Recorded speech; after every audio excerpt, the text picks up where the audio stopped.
réincarnation, c'est un acquis en Inde. C'est... oui, tu te laves de temps en temps, tu te changes tes vêtements de temps en temps, sinon, plus. Tu te réincarnes. C'est pareil, quand le corps il est usé, tu te réincarnes. Mais en Inde et dans d'autres pays, c'est très commun. Mais ce n'est pas le cas partout. Il y a beaucoup d'endroits, notamment en Europe, où on n'a pas forcément cette perspective. Parfois d'ailleurs, ça crée des frictions avec le quotidien, parce qu'on se dit qu'on a un temps très limité pour faire quelque chose. Certains, c'est pour laisser une trace. Beaucoup d'artistes sont artistes parce qu'ils veulent laisser une trace. Des grands dirigeants, des politiciens veulent également laisser leur marque, qu'on se souvienne d'eux. 400 ans après, on parle encore d'eux. On parle d'un vêtement. Alors, je me suis dit que j'allais peut-être partager avec vous quelques histoires qui se sont produites et qui peuvent être surprenantes. Surtout pour ceux qui ne sont pas forcément familiers avec cette notion de réincarnation. Au cours du XXe siècle, il y a pas mal de scientifiques occidentaux, bien cartésiens, qui ont commencé à s'intéresser à tout ce qui venait de là-bas, loin, généralement de l'Est. L'Inde, la Chine, le Japon, ça a commencé à devenir à la mode. Et les philosophies, les traditions également. Ils ont commencé à s'intéresser à la réincarnation. Et ils sont tombés sur des histoires, ils n'ont pas trouvé de réponse. Je vais vous raconter certaines de ces histoires. C'est des histoires d'enfants qui se souviennent avec une précision extraordinaire de leur vie précédente. Pour certains, c'est des multiples vies, mais on n'a pas suffisamment de temps. C'est un amuse-bouche. Je vais juste vous raconter quelques petites choses. Et sur investigation, on a pu corroborer les faits qu'ils ont annoncés. Ce sont des histoires qui ont eu lieu avant l'ère de l'Internet et du téléphone. Tiens, sinon c'est trop facile. Non, on va commencer par, peut-être que vous l'avez entendu cette histoire-là. Shanti Devi. Donc je vous emmène en Inde. Je vous ferai quitter l'Inde également. Mais là, la première, c'est en Inde. Parce que l'histoire de Shanti Devi, c'est un des cas les plus étudiés dans le plus grand détail depuis les années 30 par des scientifiques de partout dans le monde, notamment des bien rigoureux. Je vous ramène en 1902. 1902 en Inde, à Mathura. Mathura est une ville du nord, centre-nord de l'Inde. Il y a une petite fille qui naît là-bas, en janvier. Et on lui donne pour nom Logdé. Quand elle a 10 ans, on lui arrange un mariage. C'est normal, hein. En 1900, c'était normal. Ça ne veut pas forcément dire que le mariage était consommé tout de suite, hein. Mais on lui arrange un mariage avec un monsieur qui est un commerçant du même coin. Il vend des vêtements et des tissus. Il s'appelle Kedarnath. Kedarnath Chaubey. Le nom n'est pas très important, mais je vous le donne quand même. Plusieurs années plus tard, quand elle a 23 ans, elle a un enfant. Ça va, mariée, arrangée à 10 ans, mais elle a son enfant à 23 ans. Hein. Et elle accouche à l'hôpital, mais par contre, elle avait une santé un peu fragile et elle meurt 10 jours après avoir accouché. Elle a 23 ans. Courte vie, mais bon. Ça, c'est Logdé. 1 an, 10 mois et 1 semaine plus tard, nous sommes donc en 1926, puisqu'elle avait 23 ans, naît une autre petite fille à Delhi, à peu près 150 km de là, donc nord-centre de l'Inde, Et elle, on lui donne le prénom Shanti Devi. Shanti, c'est la paix, Devi, c'est la déesse, déesse de la paix, merveilleux. Shanti Devi est une petite fille tout à fait normale. Sauf que jusqu'à l'âge de 4 ans, elle ne parle pas beaucoup. Il y a des enfants qui démarrent plus tard. Sauf qu'à 4 ans, quand elle commence à parler, elle commence à parler de son mari et de son fils. Chounette a 4 ans. Et elle commence à donner des détails. Le mari, il vit à Mathura. Il est propriétaire d'une boutique qui vend du tissu. Ils ont un fils. Et elle, quand on lui demande comment elle s'appelle, elle dit Chaubine. Elle s'appelle Shanti Devi. Chaubine, ça veut dire femme de Chaubi. Il s'appelle Chaube, enfin Chaubi. Il s'appelle Kedarnath Chaube. Chaube, c'est le nom de famille. Elle Chaubine. 4 ans et demi. Les parents s'imaginent que c'est, voilà, l'ami imaginaire. Qui a eu un copain imaginaire, une copine imaginaire, non? Oui, c'est bien ça. Donc, c'est pas grave. Ils n'accordent pas trop de crédit. Sauf qu'elle commence à raconter de plus en plus de détails. Et elle n'arrête pas parce qu'elle voudrait aller à Mathura retrouver son mari et son fils. Toujours 4 ans. Elle commence à décrire son mari, physiquement. Voilà à quoi il ressemble. Elle dit, je veux y aller. Elle dit, où est la boutique? Elle dit, où est la boutique? Il n'y a pas Google Maps, hein? On est en 1930. Elle commence à donner des détails précis sur comment elle est morte, 10 jours après avoir accouché. Avant Internet. Comment?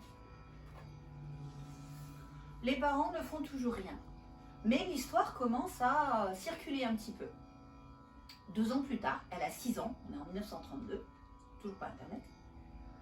Il y a un ami de la famille qui est prof, donc c'est comme ça qu'il l'a connu, il fait partie des professeurs de Shanti Devi, qui essaye d'en savoir plus, il est curieux, comme beaucoup de gens. Et en fait, il va voir la petite fille et il dit, écoute, si tu me donnes le nom de ton mari, je veux bien t'amener à Mathura. Vous avez un moment qu'elle veut y aller, hein, depuis 2 ans. Alors, il y avait, je ne sais pas si c'est encore le cas, mais à cette époque-là, il était traditionnel pour une femme indienne, une épouse indienne, de ne pas dire le nom de son mari en son absence. C'est une forme de discrétion. Donc elle n'avait pas donné le nom de son mari. Et là, il lui tend un gros bonbon. Je t'amène à Mathura si tu me dis le nom de ton mari. Alors elle lui dit à l'oreille, Pandit Kedarnath Chaube. Kedarnath Chaube. C'est le nom que je vous ai donné au tout début. C'était le nom du mari de Lukti. Comment elle le sait, cette petite fille de 6 ans? Il n'y a pas de contact entre les familles, voilà. Alors lui, il écrit une lettre à ce fameux Kedarnath Chaube, il l'adresse à Mathura. Kedarnath reçoit la lettre. Dans la lettre, il décrit ce qu'il se passe, cette petite fille de 6 ans qui raconte, qui dit ça, ça, ça et ça. Et Kedarnath, c'est quand même surprenant. Et il réécrit et il dit, ce qu'elle dit est correct. Ce qu'elle raconte est correct, c'est vrai. Ma femme, blablabla. Alors, dans la lettre, le prof de la famille avait dit, viens à Delhi pour voir. Et Kedarnath ne vient pas tout de suite, il dit, écoute, j'ai un membre de ma famille qui habite à Delhi, est-ce qu'il peut rencontrer la petite fille? L'ami va rencontrer cette petite Shanti Devi. À peine arrive-t-il au lieu de rendez-vous, elle le reconnaît comme étant le cousin de son mari. C'est fort. Alors du coup, Kedarnath, à coup de lèvres, il dit, ok, il vient à Delhi. Elle le reconnaît, bien entendu. Et quand il est là, il l'installe et elle demande à sa maman, maman, est-ce que tu peux préparer un petit truc à manger? La mère dit oui. Elle dit, s'il te plaît, prépare des paratas à la courge et aux pommes de terre. Kedarnath n'en revient pas. C'est son miam préféré. Comment est-ce qu'elle sait ça, la gamine? Il l'interroge, il lui demande des choses. Elle raconte des détails de leur vie en commun. Elle raconte comment, lors d'un pèlerinage qu'ils avaient effectué ensemble, elle s'était blessée à la jambe et depuis, elle a souffert d'arthrite. C'est aussi ce qui a conduit au fait qu'elle décède 10 jours après avoir accouché. Complications. Elle raconte des choses sur la maison dans laquelle ils vivaient, des choses qu'elle avait cachées. Elle mentionne un puits dans le jardin où elle avait caché des trucs. Elle décrit des membres de la famille, elle décrit la vie qu'ils avaient ensemble à Mathura. Et puis elle décrit également des choses d'ordre plus privé. Elle dit tu m'avais promis de ne pas te remarier. Il est venu avec sa femme. Hein. Il est stupéfait. Alors au bout d'un moment, il dit c'est clair. C'est Logdé. Elle était Logdé dans sa vie passée. C'était ma femme. L'histoire commence à être connue de manière nationale. La presse, les médias commencent à s'en emparer. Les médias, en 1930, tu devais avoir de la radio, mais en tout cas, il y avait les journaux. Tant et si bien que Mahatma Gandhi en entend parler. Il était déjà une figure puissante à ce moment-là, et il décide de mener l'investigation. Il va nommer un comité de 15 personnes pour étudier ce cas-là. Et le but, c'est de trouver le pourquoi du comment. On ne cherche pas à confirmer quelque chose, on cherche à l'infirmer. Une investigation, c'est généralement comment est-ce qu'on peut prouver que ce fait est faux. C'est le principe de la science. On émet une idée, on dit ok, moi je vais essayer de prouver le contraire. Si je prouve le contraire, c'est que ça ne marche pas. Tant qu'on n'arrive pas à prouver le contraire, on accepte que pour l'instant c'est la vérité. Donc tout ce qui est vérité scientifique, ce sont des théories qui n'ont pas encore été disprouvées. Réfutées. Merci beaucoup. Prouver, ça marche. Donc ce comité va investiguer et ils vont enfin amener Shanti Devi à Mathura. Ils vont avec elle. Elle a 9 ans au moment où elle vient enfin à Mathura. Ça fait 5 ans qu'elle demande. Elle arrive à Mathura. Elle reconnaît. Elle reconnaît des lieux qu'elle a décrits avant. Elle est comme un poisson dans l'eau. Elle reconnaît des gens.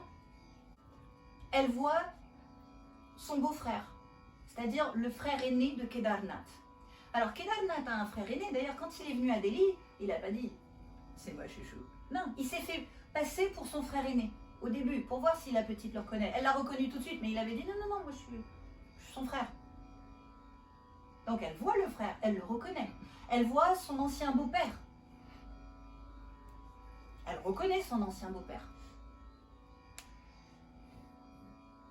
Comme. Elle retrouve la maison dans laquelle elle a vécu. Elle montre des choses. Le puits, il n'y a pas de puits dans le jardin. Elle dit, mais si, il était là. Il était sous une pierre. Il est au même endroit, sous une pierre. Elle comprend des mots qui étaient des mots familiers que la famille Chaubey utilisait. On a tous des petits mots qui ne veulent rien dire pour les autres. Elle reconnaît certains de ces mots. C'est des mots pour dire les toilettes ou ci ou ça, mais c'est que eux qui l'utilisent, que cette famille. Des mots qu'ils ont inventés. Elle les connaît, ces mots. La sœur de Logdi va attester qu'elle a parlé à différentes femmes du voisinage en disant « Je t'ai prêté de l'argent, toi aussi je t'ai prêté de l'argent, toi aussi je t'en ai prêté. » Et les femmes disent « Parce qu'elles n'avaient pas rendu. » Elle est morte, elle n'a pas rendu. Je t'ai prêté des sous. Elle cherche, il y a un endroit, il y a une cachette dans la maison où elle avait mis des économies. Elle le dit. On va à l'endroit, il n'y a rien. Il n'y a rien. Mais si, j'avais mis tant d'argent à tel endroit. C'est Kedarnath qui va avouer, qui dit oui, je l'ai pris. C'était là. Dernier petit point. À un moment donné, Kedarnath dit que ce qui l'a vraiment convaincu, c'était Logdi, c'est quand il discutait en petit comité et il a posé une question à la petite fille qui devait avoir 6 ans. Quand il l'a rencontrée, il a dit, mais dis-moi, si tu prétends être mon ex-femme, ancienne femme, ma femme, t'avais de l'arthrite. Comment est-ce que tu as fait pour te lever, pour faire l'acte, pour qu'on fasse cet enfant? Comment? Puisque tu ne pouvais pas bouger avec ta jambe. Et la pitchounette lui a raconté tous les détails de comment ils avaient fait crac-crac. C'est là qu'il a dit, ouais d'accord, c'est toi. Ce cas est... Il n'y a pas d'autre, enfin, il n'y a pas eu d'autres réponses proposées pour expliquer que, ah bah, ouais, peut-être. Et ça fait depuis les années 30 qu'il y a beaucoup de gens, des critiques, des scientifiques, plein de gens qui se sont intéressés à ça, qui ont essayé de comprendre, de savoir comment. Toujours pas de réponse. Par contre, le comité avait fait une remarque. Ils ont dit que finalement, on comprend pourquoi on ne se souvient pas des vies passées. Parce que quand ils ont vu Shanti Devi, toute l'émotion qu'elle avait à retrouver sa famille, elle a retrouvé sa famille de naissance aussi, il y avait beaucoup d'émotions, mais elle est née dans une autre famille, donc il a fallu rentrer chez elle à Delhi, et ça a été un véritable déchirement émotionnel.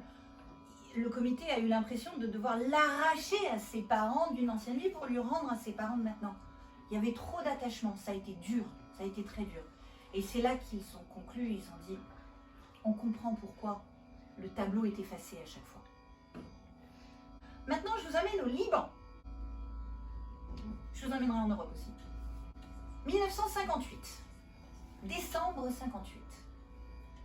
Petit garçon qui naît à côté de Beyrouth. Ses premiers mots, il les dit quand il a 1 an et demi, 2 ans. Ses premiers mots.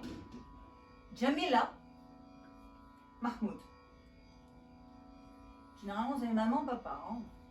Jamila, pour un gamin à 1 an et demi, 2 ans, les premiers mots, c'est pas forcément ce qu'il y a de plus facile. Hein. Jamila Mahmoud. Et puis, il commence à parler. Vers l'âge de 2 ans, là, ça y est, ça débloque. Et il commence à raconter sa vie passée. Pareil. Sa vie passée, eh ben, il faisait partie de la famille Bouhamzi. C'était un Bouhamzi. Il n'a pas dit son prénom, mais il faisait partie de la famille Bouhamzi. Et il vivait dans un village qui s'appelle Kribi. C'était clair? C'était net. De temps en temps, il se parlait tout seul. De temps en temps, les parents, les gens l'entendaient. Ils se demandaient comment va telle ou telle personne, des amis de la famille, des voisins qu'ils connaissaient. Tiens, je me demande comment il va. Oh là là. Et puis de temps en temps, quand il dormait, il parlait en dormant, il racontait sa vie passée en dormant. Donc il y était tout le temps. Puis il parle tout le temps de Jamila. Jamila, Jamila, elle était belle. Elle est plus belle que toi, maman. Puis Jamila, elle met des talons hauts. Jamila. Et elle aime s'habiller en rouge. Un garçon de 3 ans, hein. 3 ans. C'est avant la puberté, 3 ans, hein, généralement.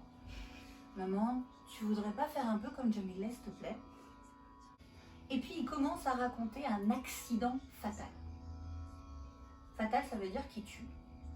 Il raconte comment un camion a écrasé un homme en lui brisant les jambes. Il parle aussi d'un accident de bus. Et en même temps, il dit, qu'est-ce que ça fait du bien de pouvoir marcher à nouveau. À chaque fois qu'il marche, il a 3 ans, il commence à marcher, il dit, oh, qu'est-ce que c'est chouette de pouvoir marcher à nouveau. Le père n'est pas fan. Il engueule le petit garçon en lui disant, arrête d'en parler, ça fait mauvais genre. Donc il arrête d'en parler quand son père est là, mais il continue à se confier à sa mère et à sa grand-mère. Grand-mère paternelle, donc la mère du père, c'est juste le père qui voulait pas. Un jour, il a 3-4 ans, il est en train de se balader dans son village avec sa grand-mère, dans la rue, et il reconnaît quelqu'un, il court vers la personne, il lui fait un gros câlin, et ils se parlent. Et en fait, il s'avère, on le découvrira plus tard, que cette personne était un voisin Alors, je ne sais pas si cette personne est un homme ou une femme. Ils sont très, dans l'histoire, ils font très attention à garder la privacy. Intimité. La vie privée. La vie privée, non, c'était l'anonymité, non L'anonymat. L'anonymat, merci, de certaines personnes qui étaient périphériques. Mais cette personne était voisin dans son village de Kribi dans sa vie passée. Donc il le connaissait. Mais par contre, lui, il ne connaissait pas le gamin. Enfin, lui ou elle ne connaissait pas ce gamin. Quand il avait 5 ans, les parents apprennent, par des visiteurs, que dans ce village de Kribi, qui n'est pas très loin, mais c'est un chemin complètement tortueux, on est quand même dans les années 50, hein, fin 50, il n'y a pas de bus direct, c'est accessible, mais personne ne va régulièrement là-bas. Mais ils apprennent qu'il y a effectivement une famille du nom de Bouhamzi qui vit dans ce village de Kribi qui est là-bas. Là-bas. Et puis, il y a d'autres personnes que le petit garçon, qui s'appelle Imad avait raconté, il avait parlé, il avait nommé des noms, et il y a des gens qui ont ce nom-là qui vivent à Kribi. Il y a une investigation qui se met en route et on va découvrir certaines choses. L'histoire est compliquée parce qu'au départ, il y a ce truc d'un camion qui écrase quelqu'un dont les jambes sont brisées et c'est un accident fatal. Donc, la supposition de base, c'était il était la personne qui s'est fait écraser par un camion. Donc ça a été très complexe parce qu'ils sont partis de suppositions qui n'ont pas forcément été correctes. Ils s'imaginaient que Jamilé, c'était sa femme. Surtout qu'il y a une Jamilé qui a épousé un Mahmoud dans le coin, c'est des prénoms assez communs. L'investigation va montrer que il faisait effectivement partie de la famille Bouhamzi. Il s'appelait Ibrahim. Ibrahim n'a pas été tué par un camion, c'est son cousin qui a été tué par un camion, Saïd. L'accident de bus est également expliqué. Ibrahim, qu'est-ce qui lui est arrivé? Il a eu une tuberculose de la colonne vertébrale. Ce qui fait que il a été en hôpital, il a passé ces derniers temps en hôpital. Les 6 derniers mois de sa vie, ne pouvait pas marcher. Qu'est-ce que ça fait du bien de pouvoir remarcher? Et pourquoi il parlait de cet accident de camion? Il était persuadé que le camionneur avait roulé exprès sur l'homme. L'homme en question, c'était son cousin Saïd, qui a été tué sur le coup, les jambes brisées aussi. Et c'est son cousin qu'il aimait beaucoup, c'était très proche, donc c'est un souvenir qui l'a marqué. Ce que l'on retrouve dans ces différentes histoires de réincarnation, ces enfants qui racontent, c'est qu'il y a certains souvenirs très forts qui vont suivre. C'est pas la même mémoire qu'on a d'un événement récent, ça va ressembler plus à la mémoire que l'on peut avoir de notre enfance. Si je vous demande de me raconter vos 4 ans, vos 5 ans, vous allez vous souvenir de certains événements marquants, mais pas de tout. Et en fait, c'est ce qui se dégage de ça, c'est qu'il y a des événements, chocs, des mémoires qui suivent. Souvent, c'est connecté à nous directement, parfois non. Là, dans ce cas-là, il y avait certaines choses qui étaient perso. Jamilé, c'était sa maîtresse. Elle a épousé un autre mec. Mahmoud, c'était son oncle. D'ailleurs, donc ils ont fini par aller à Kribi. Quand il avait 9 ans, il se baladait avec Mahmoud, son oncle d'une vie passée. En fait, il est mort 9 ans avant d'être né. Donc c'était il n'y a pas si longtemps que ça, c'était que 9 ans. Donc il se balade avec Mahmoud. Et pareil, il voit quelqu'un dans la rue et il demande à son oncle, est-ce que je pourrais aller lui parler? Il a 9 ans, il s'adresse à un aîné, il demande. Et Mahmoud dit, mais pourquoi tu veux lui parler? C'est un soldat. Il dit, ben justement, c'est pour ça que je veux aller lui parler. Perplexe, ils vont.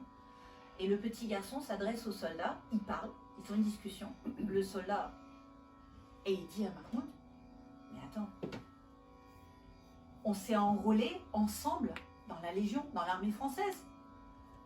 On s'est enrôlés ensemble et on était super proches pendant le service à l'armée. Ce qu'il lui a dit, ça lui a prouvé. D'ailleurs, Ibrahim, c'était avant, Imad, le petit garçon à 9 ans, il était très très bon en français à l'école.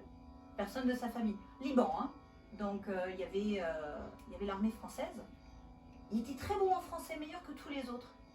Et en fait, quand il était Ibrahim, il parlait français couramment, puisqu'il était à l'armée française. Donc il y a certaines choses qui ont suivi. Je vous invite à lire son histoire avec tous les détails. C'est assez intéressant parce que, ben oui, c'est dense. Et surtout le fait qu'il soit parti sur un autre chemin. Et puis le cousin Saïd, lui aussi apparemment il s'est réincarné. Il y avait un autre petit garçon et qui racontait la vie de Saïd. Cette histoire-là, pour la condenser, elle est extra. Troisième histoire, je vous emmène en Hollande. Une petite fille qui s'appelle Christina, qui naît en 1982.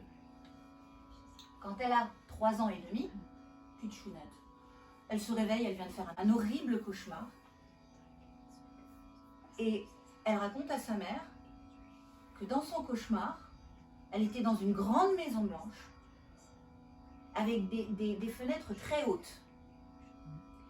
Et elle avait une autre famille à cette époque-là. Pitchounette de 3 ans et demi. Hein.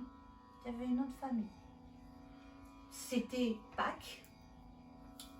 Et ses frères et sœurs étaient en train de se chamailler. Et donc les parents les ont envoyés chacun dans leur chambre. Elle continue à raconter le cauchemar.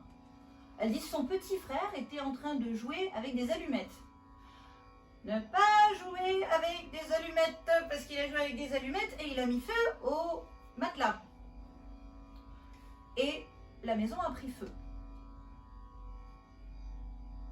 Elle a couru au balcon. Elle était dans sa chambre, donc elle a couru au balcon. Et là, elle a vu dehors sa mère avec un pompier. Les pompiers et sa mère lui ont crié « Saute, saute !» Mais elle n'a pas osé, elle n'a pas sauté. Elle avait peur. Et puis, avec la fumée, on ne meurt pas brûlé, au cas où vous ne le saviez pas. On meurt asphyxié, étouffé par la fumée. Quand le corps nous brûle, il n'y a plus personne dedans. Hein. On meurt parce qu'on n'arrive plus à respirer, il n'y a plus assez d'oxygène dans l'air qu'on respire. Donc c'est juste... Et en fait, elle est morte asphyxiée par la fumée. On est toujours dans le cauchemar.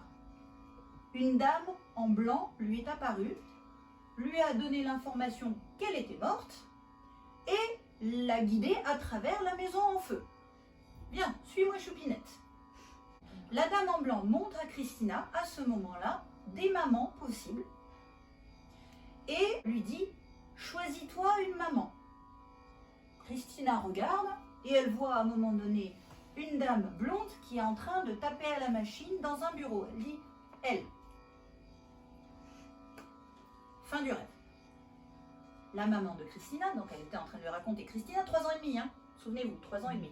Donc sa maman se dit, quand même bizarre, en Hollande, pas trop la réincarnation, hein. Luthérien, protestant, tout ce que tu veux, c'est pas très réincarné. Donc sa maman se souvient qu'il n'y a pas très longtemps, il y avait eu une maison qui avait brûlé et des enfants y étaient morts. Parce que c'était dans un village, une ville pas très loin, Arnhem. Ils vont dans les archives municipales pour voir à quelle époque ça s'était passé. Et effectivement, une maison qui avait brûlé à la Pâques 1973, donc 9 ans avant la naissance de Christina. Comme elle a 3 ans et demi, c'était il y a une douzaine d'années. Et donc elle décide d'aller à Arnhem. Et à peine arrivée, Christina l'amène à la maison. Elle l'amène à l'emplacement de où avait été la maison. Je vous le rappelle, elle a 3 ans et demi. Hein. Et la mère constate qu'effectivement, il y a des faits qui sont liés à cette histoire rocambolesque. Et là, elle fait le décompte quand elle regarde les archives. Et elle voit 9 ans. 9 ans, on était en 1973. Elle est brune, la mère. 73, c'était une époque où elle était blonde. Elle se teignait les cheveux. Et elle avait un job de dactylo dans un bureau. Il retrouve au cours de l'enquête un frère d'une des enfants qui est morte dans le feu. Et donc le frère, parce que peut-être que tout le monde n'était pas mort, hein, le frère confirme les dires de Christina, ce qui s'était passé. Et d'ailleurs, il dit, elle a pas mal de traits de personnalité de ma sœur. Il y avait un truc qui avait suivi.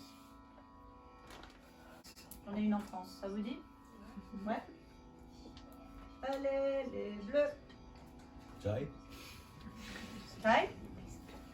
En fait, c'est pas de la tambouroise, j'aurais dû mettre un truc super spooky. Ouh. musique, Juste que- un tonnerre, comme ça. France, 1950. Thérèse. On a son nom de famille, hein, Thérèse Gay. Son premier mot, elle a 3 mois. C'est des gamins qui disent leur premier mot à 3 mois. Ma fille a commencé à sourire quand elle avait 3 mois. Avant 3 mois, je me disais, mon Dieu, j'ai une fille qui tire la tronche. Ça va être dur. Et à 3 mois, et après, elle a plus arrêté. Jusqu'à l'arrivée à l'adolescence, où de temps en temps, elle a fait des mots. Donc 3 mois, la petite fille, la petite Thérèse, française, prononce un mot. Et ce mot, c'est arupa. C'est français ça, arupa? Non, c'est pas français. C'est du sanskrit et ça veut dire libérer de la matière. Bon, elle a 3 mois, arupa, c'est aguegue. En fait, on se rend compte que c'est intéressant après, parce que ça va avec ce qui se passe après. Elle commence à parler de manière cohérente quand elle a 13 mois, c'est tout à fait normal. Sauf que là, ça commence à être un peu bizarre. Elle est française, de famille française, ils parlent tous français.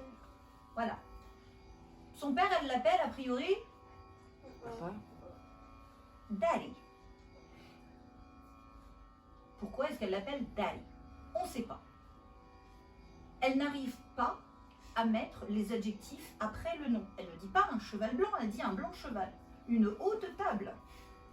Un dur mur. Un rouge tapis. Garam chai. Elle n'arrive pas. Pourtant, le reste, tout va bien. C'est ce petit truc-là. Et puis, quand elle a 2 ans, donc pas longtemps après, hein, parce qu'elle commence à bien parler à l'âge de 13 mois, 1 an plus tard, on est en 1952, elle est en train de jouer à la dinette avec sa maman, petite fille de 2 ans qui joue à la dinette. Et puis, sa maman veut lui acheter quelque chose, elle dit c'est combien? En 80, pour ceux qui ont connu, on était au franc. A priori, elle lui dirait c'est 5 francs. Elle dit c'est 3 roupies. Elle se trouve en aide. 3 roupies. 8 mois plus tard, elle a presque 3 ans, elle commence à parler de quelqu'un qui s'appelle Bapu. Bapu, c'était le petit nom de Gandhi. Elle parle de Bapu. Ses parents, c'est avant la sortie du film Gandhi, hein, ses parents ne savent pas qui est Gandhi, ils connaissent rien à la vie, mais bon, ça commence à les interpeller, donc Bapu, ils font des recherches, bibliothèque, tout ça, toujours pas internet, hein. Et ils commencent à découvrir certaines petites choses. Un jour, sa mère met un chapeau, une sorte de béret, et dessus, il y a une broche, et la petite Thérèse lui dit « Oh, tu ressembles à un soldat !» Tiens, je sais pas trop pourquoi, mais dans les recherches, elle se rend compte que Gandhi, à une époque, avait vécu en Afrique du Sud, à l'époque de Boer War. Alors ça, je sais, la guerre des Boers, c'est comme ça qu'on les bourgs en français. Il y avait certains soldats, des Highlanders, qui avaient un béret qui était similaire, et donc, association visuelle, l'image, oh maman, on dirait un soldat. Un soldat de ce moment-là, tiens, c'est bizarre, c'est un drapeau, machin, tout ça, ok. Et puis à ce moment-là, Thérèse, qui a donc à peu près 3 ans, commence à raconter comme elle allait faire du cheval avec Bapu. Bon, ok. Quand elle a 4 ans, elle voit pour la première fois une photo d'un yogi qui est très connu internationalement, qui s'appelle Paramahamsa Yogananda. Il a écrit un livre qui est assez connu, Autobiographie d'un yogi. Et elle dit « Ah oui, je le connais lui. Il était là à l'époque où j'étais avec Bapu. » Quelques petites recherches ont montré que Yogananda avait effectivement passé un petit peu de temps avec Gandhi à l'époque où il était en Afrique du Sud en 1935. Et là, on est en 52-53. On n'a jamais trop su le fin mot de l'histoire, hein, je vous donne juste les faits. Pichounette, la Thérèse, elle s'asseyait très souvent par terre, en lotus, comme le font pas les Français, normalement. Et puis, elle a très rapidement décidé de ne pas manger de viande. Dans les années 50, c'était de la viande tous les jours. Hein. C'est l'après-guerre. Voilà, tu manges pas de viande, ouh là là, tu dois être carencé. Donc, elle a décidé de ne plus manger de viande. C'était pas la mode, le végétarisme. Et elle avait un plat qu'elle adorait, qui était fait à base de riz et d'amandes émincées. Et apparemment, c'était un des plats préférés de Gandhi. Explication, je n'en ai pas. Je vous donne juste des faits. Par rapport à la première histoire Shanti Devi. de la petite fille réincarnée, je comprends pas bien pourquoi il y aurait eu un comité que ça se fasse une affaire nationale alors qu'on se trouve dans un pays où la réincarnation est une idée. Parce que commune Gandhi et- était extrêmement médiatisé. Il y a l'Occident qui s'est intéressé. Ils essayaient de booster, boutons les Anglois hors de France, boutons les Anglois hors de l'Inde. Donc c'est devenu une affaire nationale qui était intéressante pour essayer de défendre le patrimoine national, donc la réincarnation, par rapport à l'anglais qui était encore très présent. Oui, et qui méprisait ce peut-être. Ou en tout cas qui ne Qui est comprenait pas. prosélyte. pas. Pour aller dans la question, C'est grave. il y a toujours eu en Inde des intellectuels d'influence marxiste qui ont toujours nié la question de la réincarnation et pour des raisons multiples et qui, de par leur philosophie matérialiste, d'ailleurs il y a dans les darshans de l'Inde une philosophie aussi matérialiste. Donc, ils ne considéraient pas cet aspect de la réincarnation, si vous voulez. Donc, ça n'est pas étonnant, cette délégation. Et il y a encore, à l'heure actuelle, des groupes d'intellectuels et de chercheurs qui sont, entre guillemets, anti-cléricaux, anti-spiritualité, et qui sont chargés de démonter toutes les problématiques des missions, etc. Donc en même temps c'est politisé si vous voulez. Donc, voilà, c'est ça que je voulais signaler. Donc ça ne veut pas dire qu'il y avait vraiment un consensus, si vous voulez, sur la question de la réincarnation. Voilà. Je vous amène vite fait en Inde, en 1950. Petit village dans le nord de l'Inde. Un petit garçon qui s'appelle Jasbir et qui, à l'âge de 3 ans et demi, contracte une maladie, smallpox. Je ne sais pas comment on dit smallpox en français. Variole. Oui, et en gros, il meurt. 3 ans et demi. Il fait nuit, donc ils ne vont pas procéder tout de suite à l'enterrement. Vers les petites heures du matin, il se remet à vivre. On va dire que le rythme cardiaque et la respiration s'étaient beaucoup amoindris. Il était peut-être pas mort, mais en tout cas, il avait toutes les apparences d'être mort. Petit garçon revient. Sauf que il se passe des semaines avant qu'il ne puisse à nouveau commencer à s'exprimer un peu. Il a été très malade. Il est convalescent pendant longtemps et c'est seulement plusieurs semaines après qu'il est à nouveau remis sur pied. Il a 3 ans et demi et quand il est à nouveau normal, on se rend compte qu'il n'est plus du tout le même qu'il a été avant. Sa personnalité a complètement changé. Il commence, comme tous les autres, à raconter une vie passée. Il dit qu'il est le fils d'un autre homme, d'un autre village, et il veut rentrer à la maison. Il écrit sa vie précédente, il dit qu'il est mort après avoir été empoisonné avec des desserts qui ont été distribués dans un mariage. Donc il était à un mariage et a mangé des desserts qui étaient empoisonnés. Et que la personne qui l'a empoisonné, c'était un mec qui lui devait de l'argent. Je ne veux pas te rembourser, donc je te donne un peu de machin. Tiens, tu veux des sweets? Et que le poison l'a désorienté, il avait la tête qui tournait, il n'était pas bien. Et il était sur le retour du mariage, il était sur un chariot, il rentrait chez lui après le mariage. Et parce qu'il était tout comme ça à cause du poison, il est tombé du chariot, il s'est tapé la tête contre un caillou et c'est ça qui l'a tué. 1 an et demi passe et un jour tu as une nana de ce fameux village qui visite.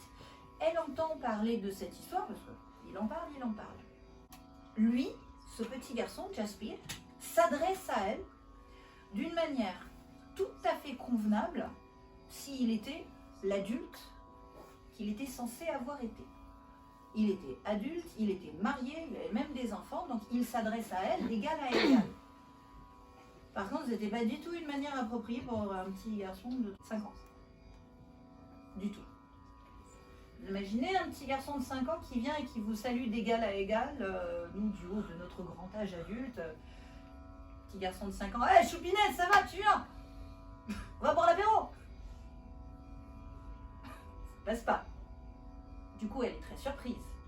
Elle rentre dans son village et elle commence à parler de cette histoire. Elle dit, petit garçon, voilà ce qui s'est passé. Et là, il y a quelqu'un qui dit, mais attends, cette histoire-là, mais on connaît. Mais c'est Sobalam.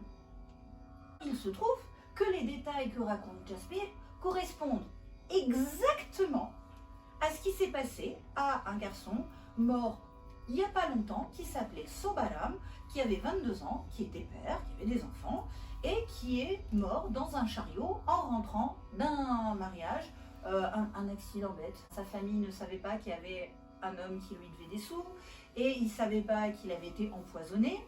Par contre, il y avait eu quelques soupçons, mais il n'y avait pas de preuves. Par la suite, le père de Sobalam, qui est mort, est venu au village de Jaspir. Jaspir reconnaît son père, d'autres membres de la famille, s'adresse à eux avec les salutations qui correspondent à chacun d'entre eux, comme s'il avait été encore Sobalam. Donc non seulement il reconnaît les visages, mais il sait qui est qui par rapport à lui, et adresse avec les salutations correctes. Quelques semaines plus tard, ils amènent le petit garçon dans le village de Behedi, il a 5 ans. Arrivé à Behedi, le petit garçon les amène là où il vivait avant, et puis il révèle des choses sur la famille, que seule la famille sait, et puis les affaires personnelles de la famille. Et au courant de tout. Puis la petite dernière, pour terminer, j'en ai plein d'autres mais pas là, je m'étais dit bon je vous en raconte quelques-unes. La petite dernière c'est en Angleterre. Je ne sais pas exactement en quelle année, mais a priori ce serait les années 80, peut-être 70-80. Ils ont été très discrets sur le quand exactement. Mais c'est une petite fille qui s'appelle Mandy Richards. On ne sait pas qui elle a été, mais par contre ce cas a été étudié et il y a eu des vérifications. Donc en fait, les parents de Mandy et elle étaient en voiture et ils étaient en train d'aller du côté sud-ouest vers le nord-est pour voir une tante en Angleterre. C'est quand même une longue route. Et ils passent par une route de campagne. À un moment donné, ils voient une vieille maison. Et Mandy s'exclame en voyant, elle dit « Oh maman, regarde, c'est là où il y avait le vieil homme qui faisait les bagues. » 2 ans la gamine. Hein. Bon, ils passent. Puis en fait, comme ils vont visiter une tante, ils y vont régulièrement, plusieurs fois par an. Et à chaque fois qu'ils passent par cet endroit et qu'elle voit la cabane, elle dit la même chose. Donc au bout de 2-3 fois, la mère dit c'est quoi? C'est un jeu avec lequel tu joues avec ton frère ou un truc comme ça? Ah non, c'est un truc que tu as lu? Non, pas du tout. En fait, quand je vivais avant, j'habitais pas loin et puis je jouais avec ma soeur et on allait jouer pas loin de là et puis je regardais par la fenêtre derrière. La mère dit à son mari, attends, tu sais quoi? Garde-toi, on va aller regarder. Elle va avec sa petite fille, elle va faire le tour de la vieille baraque et effectivement, alors Mandy dit, la grande sœur s'appelait Sarah, donc elle dit, ma grande sœur Sarah et moi on jouait là et elle me soulevait parce que derrière il y a une fenêtre, je ne pouvais pas voir par la première partie parce que c'est du verre dépoli et donc elle me soulevait pour que je puisse voir par le verre clair. Et dedans il y avait un monsieur avec les cheveux gris, une grosse moustache touffue, des petites lunettes avec des tout petits foyers, je crois, des tout petits verres. Et il tapait sur des morceaux d'argent. Et à côté, dans la pièce, il y avait 2-3 femmes qui emballaient les bagues, les trucs dans des petites boîtes. Alors ma mère fait le tour de la maison, puis effectivement, il y a une fenêtre qui est là, le verre du bas est dépoli, le verre du haut est clair, on peut voir.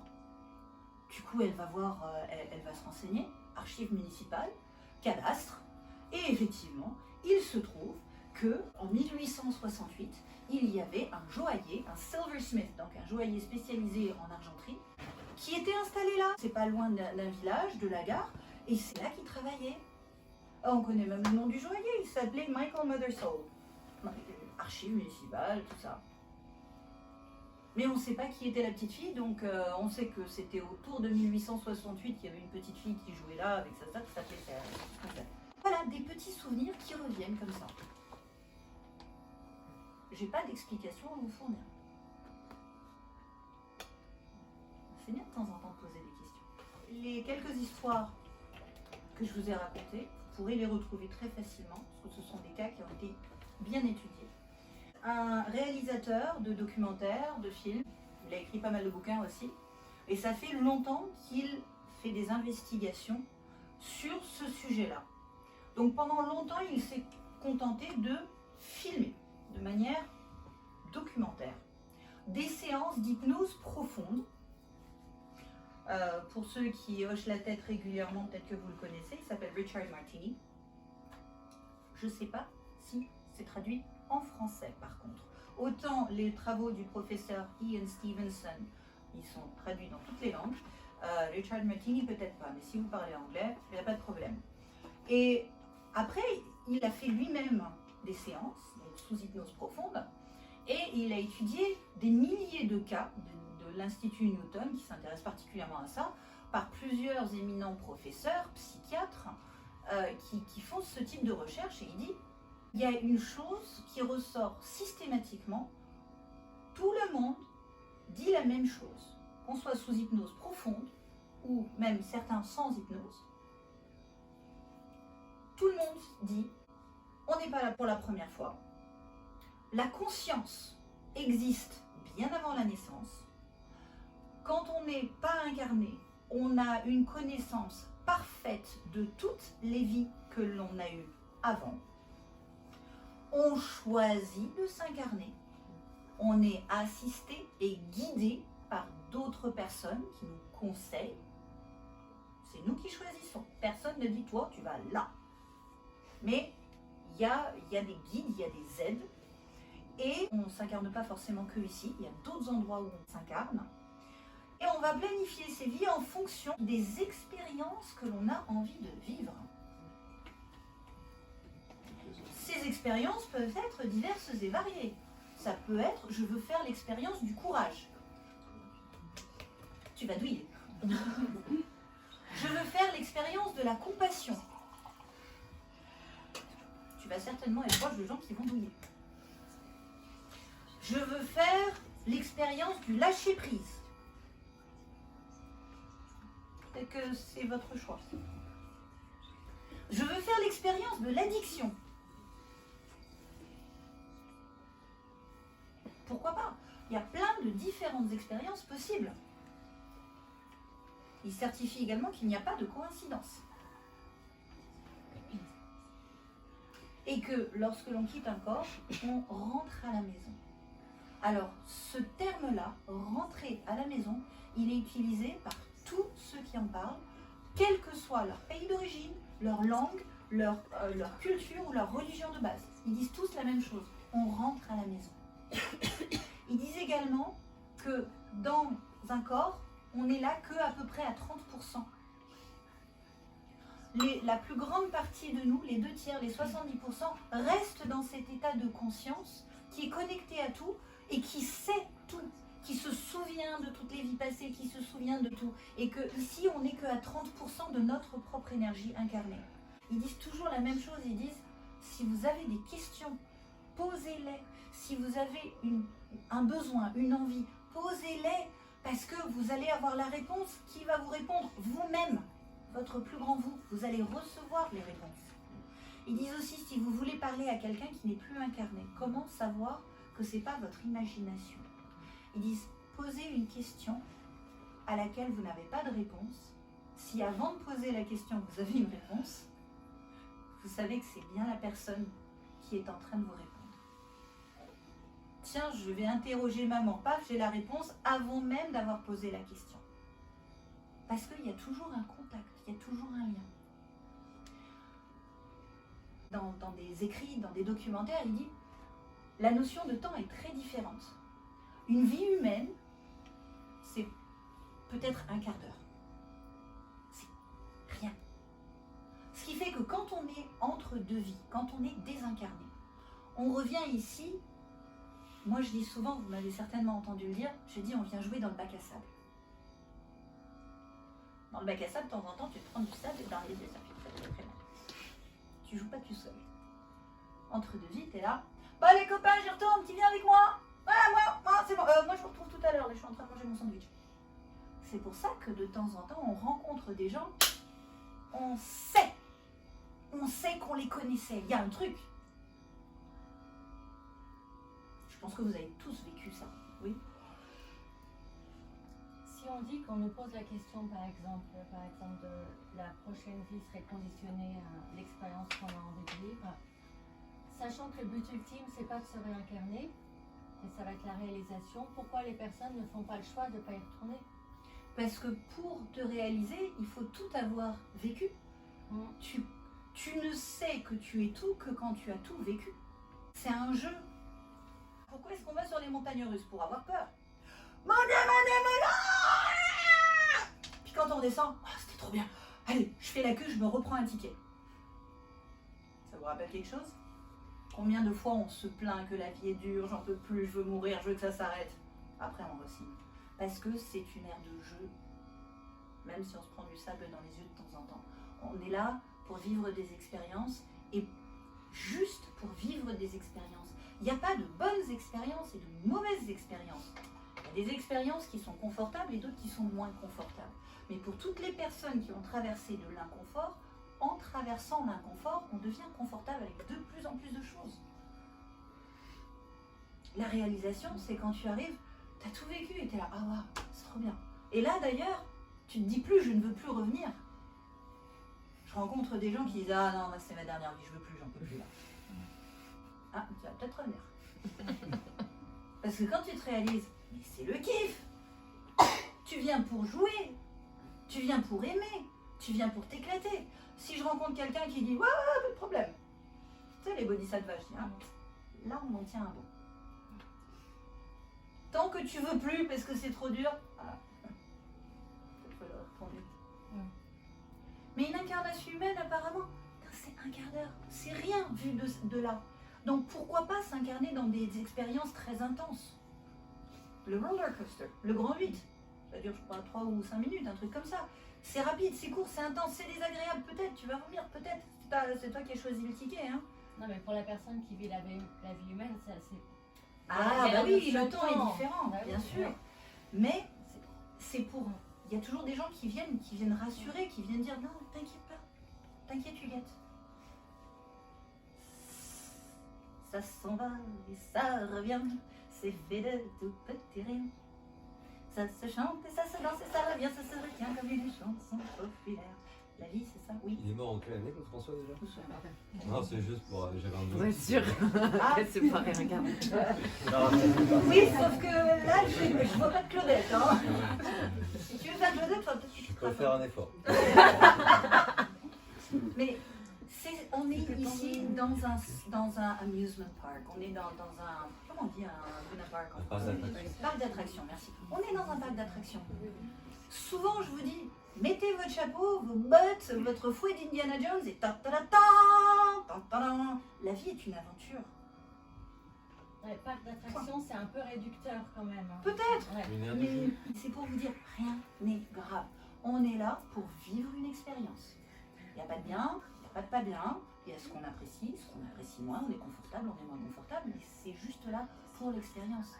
Oui, mais pourquoi il y en a qui naissent et qui meurent dans d'horribles souffrances quand ils ont 5 ans? Ah bah peut-être qu'ils faisaient partie d'un groupe de potes et que parmi ceux qui sont descendus, il y en a qui voulaient justement apprendre la compassion. Selfless love, l'amour qui n'est pas inconditionnel, merci beaucoup. Peut-être que c'est ça. Il y a peut-être besoin d'un stimulus pour ça. Il y en a un qui dit, bon allez, c'est bon, je le fais. Parce que si une vie humaine de à peu près 85 ans, ça équivaut à un quart d'heure, à combien correspond 5 ans de vie, même si tu es en souffrance? Quelques secondes? Une minute? Même pas? Allez, c'est bon, je le fais cette fois-ci. La prochaine fois, ce sera toi. On choisit de venir. Parfois pour donner l'expérience aux autres, pour permettre aux autres d'avoir une expérience. Je dis pas que c'est comme ça. Je dis, voici ce qui est dit. Food for thought. Ça permet juste d'avoir d'autres perspectives, d'envisager la vie autrement. On a tous des coups de blues, on a tous des gros coups de calgon. Parfois, la nuit est noire, orageuse et très longue, parce qu'on est dans le nord de l'Europe et l'aube sera dans 6 mois. C'est peut-être des moments où on peut se dire, est-ce que j'aurais choisi ça? Mais si j'ai choisi ça, j'ai peut-être choisi mes parents, j'ai peut-être choisi mes circonstances de vie. Mais pourquoi j'aurais choisi ça? Pourquoi? J'ai peut-être choisi mes problèmes. Choisissez des situations. Pourquoi est-ce qu'on appellerait ça un problème? C'est une situation. En La fait, question pourquoi, elle est merveilleuse. juste pour dire une chose, c'est que moi, ça fait à peu près 20 ans que je voyage en Inde. Comme la plupart d'entre vous ici. Vous savez, quand je suis né, donc il y a 45 ans, je pense que les premières années de ma vie, j'ai téléchargé ce que la société avait me donné, de la culture où j'ai grandi. Et ce n'est pas la culture indienne. Saraswati a grandi en Inde. Et ce qui peut être évident pour elle, par rapport à son expérience, son vécu, c'est parce que là, on est quasiment au niveau de l'inné, puisque quand on est enfant, en fait, on apprend les codes de la société juste en regardant autour de nous. Et donc, voilà. C'est vrai que la réincarnation ici, c'est pas vraiment une question qui se pose tant que ça dans la culture, en tout cas occidentale. Et puis quand je suis allé en Inde, j'ai découvert plein de choses. J'ai découvert aussi, il y avait une aspiration, il y avait vraiment quelque chose qui me titillait, quoi. Des questions, quelque chose qui m'appelait complètement. Et puis, en Occident, on parle de la vérité. On dit qu'il n'y a qu'une vérité. Et je ne suis pas d'accord. Je pense que la vérité est multiple. Et je pense qu'il y en a plusieurs qui peuvent coexister. Et voilà, j'étais en fait face à mes propres, dogmes innés. Parce que pour moi, la réincarnation, c'était quand même... J'aurais bien envie, en fait, que ça existe. Et je me disais, mais en fait, si j'ai envie, c'est peut-être pas la bonne démarche. Tu vois, j'aurais envie d'y croire. Et finalement, vous savez, juste en vivant, on se rend compte qu'on a une perception qui est complètement limitée. Shalom, le petit chat, entend des sons que vous n'entendez pas. Est-ce que quelqu'un voit les infrarouges ici? Il n'y a pas encore trop de cyborgs, hein, ça va pas tarder, rassurez-vous. Ou inquiétez-vous, je sais pas. Donc ce que je veux dire, c'est qu'à partir du moment où on a une perception qui est limitée, qu'on a grandi dans un certain contexte socio-culturel, je veux dire, c'est facile de rester sur des croyances. Par contre, ce dont je me suis rendu compte, ce dont j'ai fait l'expérience personnellement, c'est que la vie nous amène souvent les mêmes situations, certaines choses à dépasser. Et justement, comme ce que tu disais, comme si on était venu faire une certaine expérience, comprendre, vivre une certaine expérience. Et c'est vrai qu'à force d'entendre parler de réincarnation, surtout avec les sadhus, quand j'ai sorti le livre, quand j'ai commencé à faire des expos, les gens me disaient « La réincarnation » avec un grand sourire, genre j'ai la réponse. Mais moi je suis comme tout le monde, je cherche. Je suis limité dans ma perception. Et petit à petit, je me suis dit, mais finalement, la question de l'incarnation aussi, elle est extrêmement importante. Elle est peut-être même plus importante que la question de la réincarnation, parce que j'ai premièrement une perception qui est limitée. Je me souviens pas de Jamilé, moi. Moi non plus. Ni de Mahmoud, ou de... Voilà, je m'en souviens pas. Donc, je peux pas l'affirmer par ma propre expérience et ce que je sais. Je sais que des fois, j'ai des connexions extraordinaires avec des gens, j'ai des situations incroyables, j'ai des synchronicités. Il m'est arrivé des choses de malade en Inde.